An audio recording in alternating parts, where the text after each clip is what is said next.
nkigira muziki mu Uganda abantu benshi barambara ati basi niba utaririmba mu Kiganda ririmba style yo ngaha bakunda musique urukundo canke food urukundo cyane cyane abantu kuri donc aba fans abaki urahora bibona n'abastar bakomeye ushaka kubabaza akora ku kintu ukunda rero ikintu ukunda ucucegezayo umuntu ukunda ucumwegezayo ta business afise je nk'umwana wanje sinibaza ko hari umuntu wawe bamaze kumubona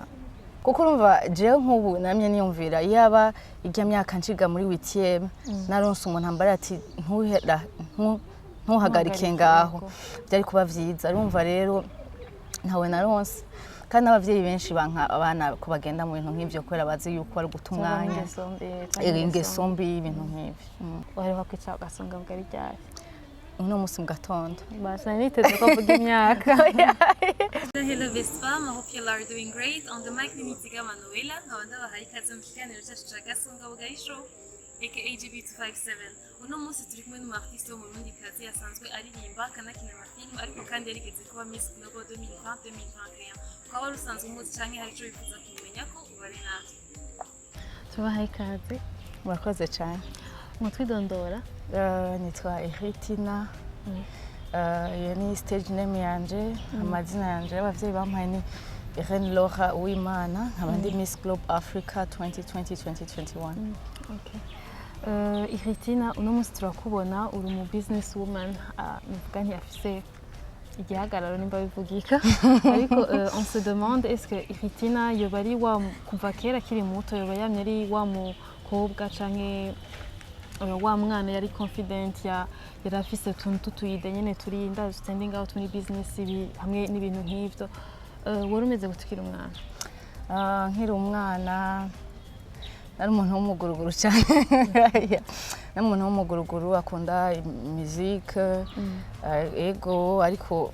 ibintu by'akazi vraiment no ndakoresha no kora ngo nari ndareke waroze ngo nzobiki oya gusa narakunda umuziki cyane gose na n'ivya modo narabikunda ego tukoze nka Miss Iry Tina impande y'umuziki mbega ibintu byo kuja muri competition z'aba Miss z'ama beauty pageant zakuje mu ryari niye mpamvu yatumye ubijamo urumva nari maze kugenda muri Miss Burundi première édition nari niga kuri école Lumière kera cyane ko sinaronse chance yo gutogwa kandi byari bibi cyane nyene navuyemwo ishuri ryari rindindiriye ryose donc nari narabikuyemo mu ndoto hanyuma hageze barantuma abantu twakorana muri Nigeria Embrace Africa bantuma ati dushaka ko Burundi buzoserukirwa mu ma competition internationale ariko ico gihe ndavuga n'abari bajejwe Miss Burundi ariko ico gihe Miss Burundi ntiyabaye 2018 si je ne me trompe pas ama edition basinze gutanguranya hanyuma bibaye uko bacha barambara ati ko wigeze kugenda nk'uma Miss uracabishaka barambaza height ibiki like Chembona ko ari imana nuko nyene byatanguye ego ukiba twiye ko wagiye muri competition mugabo ntivyakunze kushika handi hejuru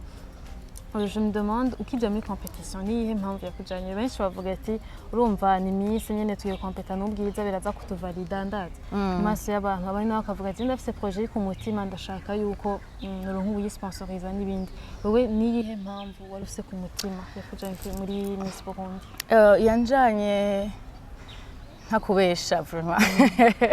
nakunda besha donc ahantu niga kuri école Lumière kuva kera donc no muri école primaire barakunda kuvuga ko nsa n'umuhungu ko nambara nk'abahungu bakanyambika nk'abahungu nabona ko iyonya ari ikintu no kwishuri nambara ipantaro nabona ko ari ikintu kigomba gihindure like ibintu abantu biyumvira igigure ko ya etiquette ego sina nta migambi nari ifise iki bonaje kubironka mu nyuma Imana ntacikorera ikora ku mwanya hagati y'umuziki n'ama competition Miss nike caje mbere umuziki wa joininze umuziki gute kujoininga ukunda umuziki ego kujoininga umuziki naragenda mu ma clip kera y'abaririmbyi b'abarundi hama ndarimba kuri Centre Jeune Kamenge na Steven Sogo hama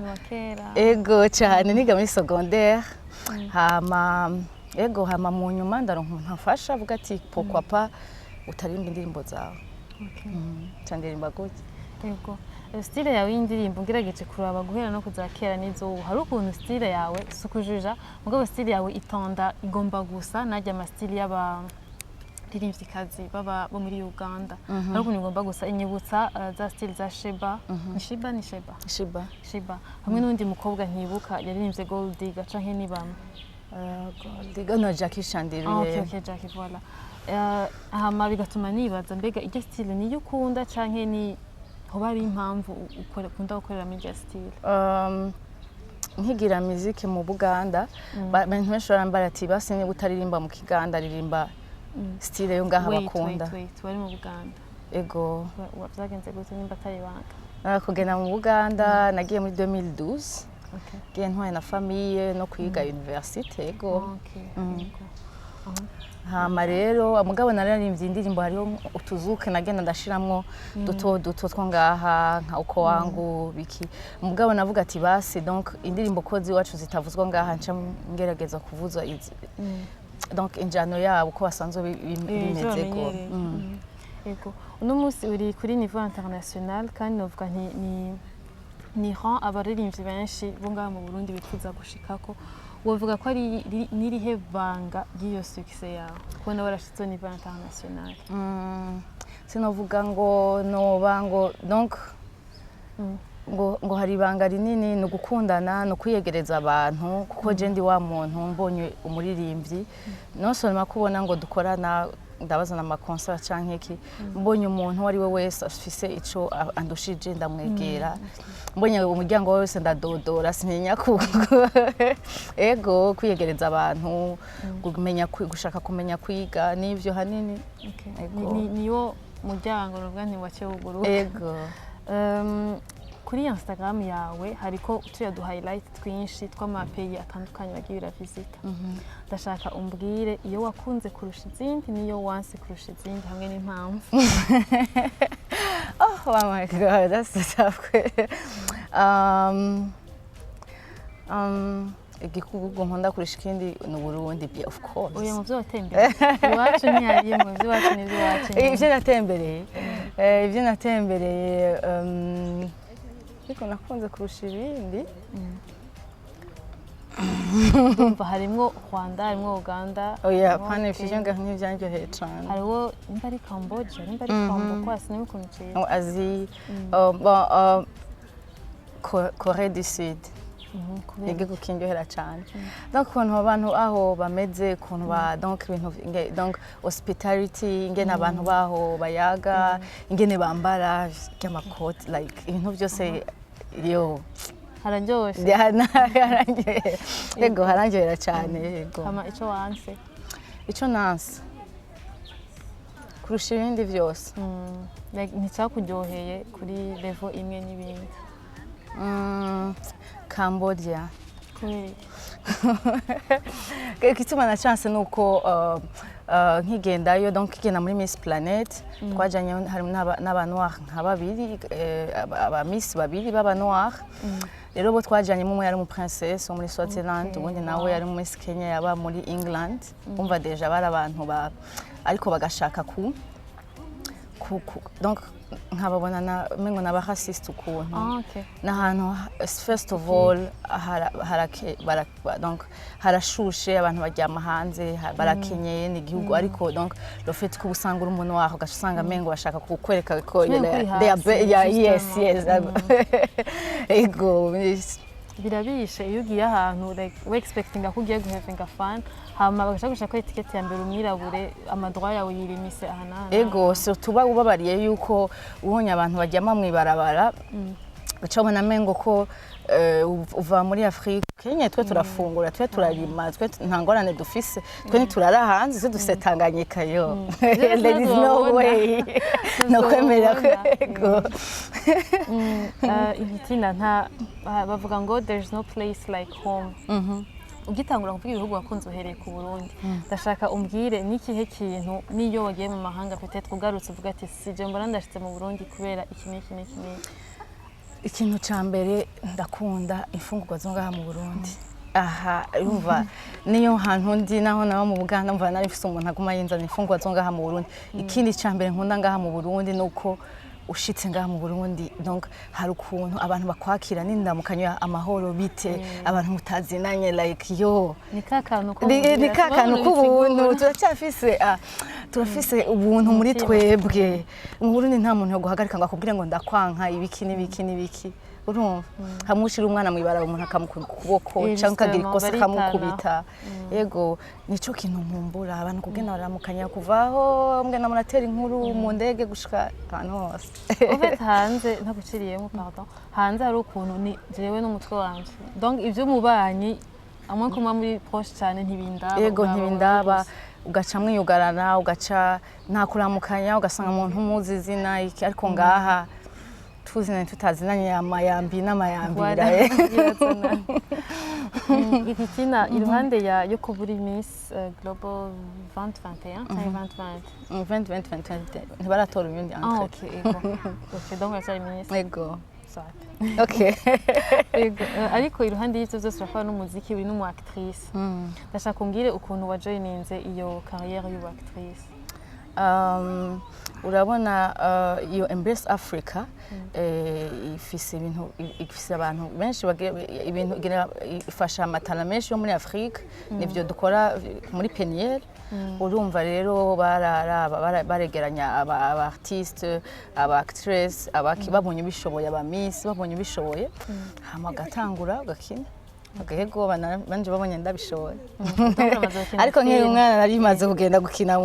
mu gakino bwa bukino bwo kuri televiziyo bwa bundi bwo kuri televiziyo bwa Mande abana hewe kigiye twabana bakuze yagarayana basari hakiri bana ku nguvu it's like yo ariko nguvu quand même urabona ko ego voilà kigiye vraiment ndimva ko twabana bajye bana batese kavuga ati yaba ari jewe donc ramaze kina film ego namaze iyo akinye donc ndibaza izosohoka muri juin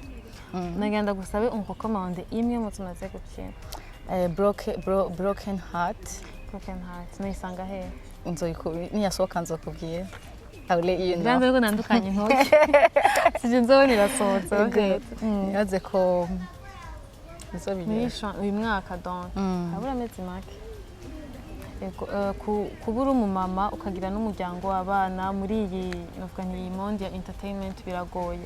ko ari ukuntu abantu bashaka nonse bashaka kumenya wewe bashaka kumenya ubuzima bwawe barakwinjirira cyane bagira naho barengera karindi ndashaka kumenya ni gute wewe umanaginga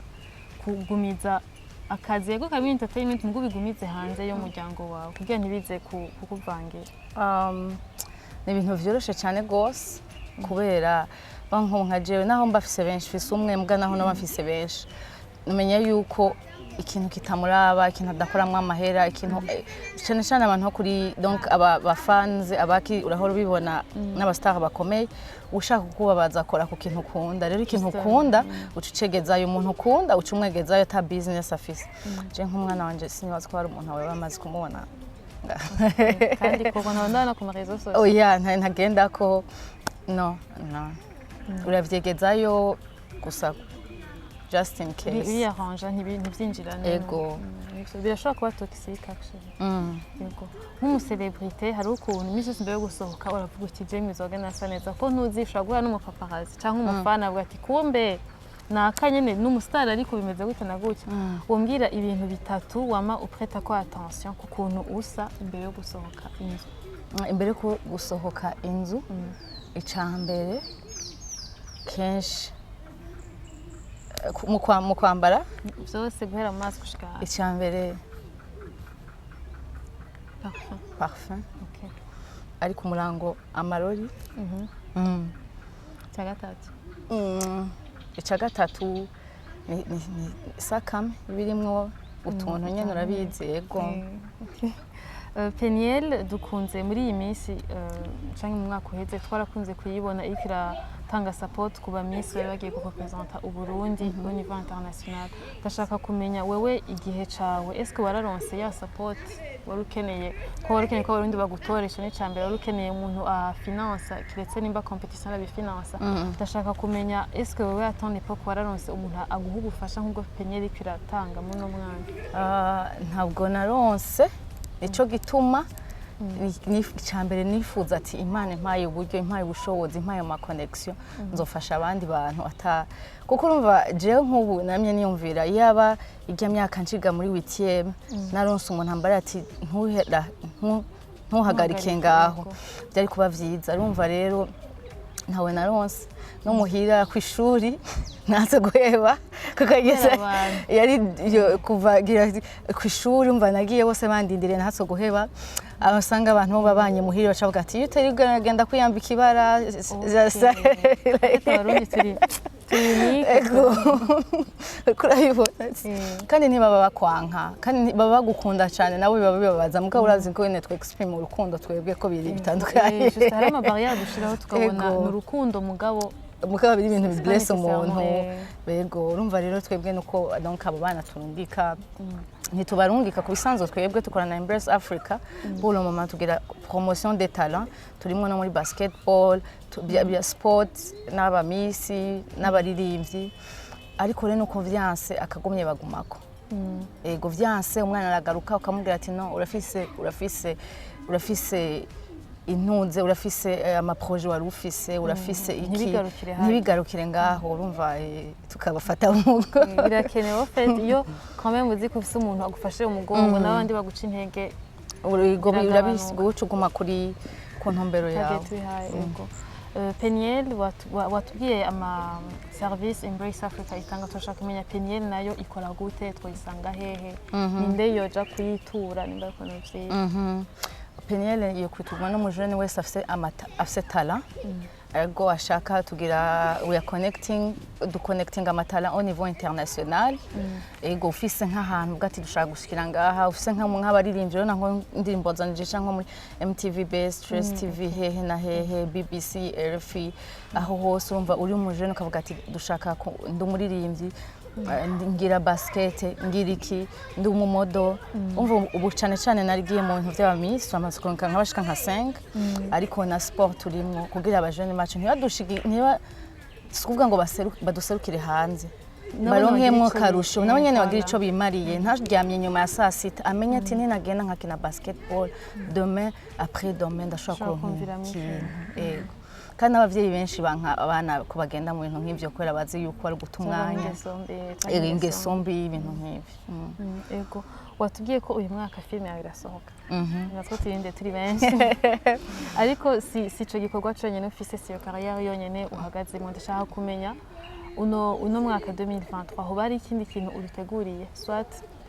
côté Peniel soit côté umuziki ego urabona ko maze imisi myinshi ntariko ndakora indirimbo ndifuza gukora gospel music ego hama ndumurimyi ndorora ego ngaha no mu Uganda mva ndi mu bintu byinshi ariko ubu naho nshaka muri fashion kubera abantu benshi cyane turazimbwa turinda gutuma ibintu hanze muri Embrace Africa urumva ubunya nibaza ko vuba cyane nzobabwira it's a surprise. Okay. I'm gonna surprise you guys. Turavyiteze. Turangiza Iry Tina. Tuvuganye kuri. Waheruka kwicara Gasongabugari ryari? Uno musi mu gatondo. Basa niteze ko vuga imyaka. Je sinzi ko nkurikirana ndi umuntu ateka imisi yose ndateka kandi Gasongabugari kari comfortable. Birajanye n'akazi ko mu gikoni ofere. Ego. Ndakunda kwishira ko cyane gose. Ego. Kandi bavuga ngo karazana ibisusu. Okay. Iyo deba nabandayigira ko atari. Naseje izogira urumva. Ni yagusa. Natoye umugambi. Ego. Turangiza turafite agasection gashasha twazanye kitwa fire questions canke 10 questions in 1 minute. Nakubaza ibibazo 10 uri sense kwishira mu minota umwe. Topic ni zitatu. Ni music, urukundo canke food. Urukundo. Oh, well, like how? Canke food. Okay, reka tugende n'urukundo, it's okay. Turatangura. Twagiye, okay. Wawibuka myaka wari ufise inshuro ya mbere uvuga uti ubwira umuntu uti ndagukunda. Ego. What's making guy? 17 ans. Okay, uribuka date yawe ya mbere uko yagenze? Ego. Yagenze gute? Nabi cyane. Okay. Heartbreak yawe ya mbere wayigize ufite imyaka ingahe? 18 ans. uremera ko hari uremera ko udofu twakunda ubona mu cyane gose je ntanemera oya really ni yihe location woja kugira ngo lune de miel uvuga ati ni ya mbere vraiment ahantu ku mazi hari view hari umva amazi asuma akayaga ego je vois umwanya ukora tuja ni yihe ide yawe ya date ya mbere nziza wojako date no jako it's like ahantu hatari abantu benshi ari babiri hari amazi hari candles not expensive things naho bikira uri chama tushobora gucreya ego creative ego ni igihe red flag ni cyo kintu ubonye mu muntu uvuga ati ngo ntitwakundana umuntu adakunda umuntu akora dahetse 1 minute warugeze kuri question ya 7 wow agerageza ego merci beaucoup naryohewe cyane kandi naryohewe twatwenze Okutsikubana natwe. Merci beaucoup. Kandi abakunda cyane murabizi deje. Muri abantu bane. Donc muri abantu ba mbere batanga kunsapotinga ndi mu Uganda best. Nshimiye nawe ko aradukurikirana nizere ko ikiganiro cyabaryoheye nimba mwagikunze nimwibagire gufyonda kuri like button ndetse na subscribe kandi mudusigire commentaire nimba hari ico mwifuza kutubwira cyangwa kubwira Iry Tina da Queen. Imbere yo kurangiza mbanje gushimira Le Flamboyant Garden wadutije ikibanza dukoreramwo n'ahantu heza cyane hari ahantu henshi kwifotoreza kandi basanga amakwizine menshi y'ubwoko bwinshi donc karibu next time mwifuza gusohoka tuzosubira mu kiganiro gikurikira à la prochaine.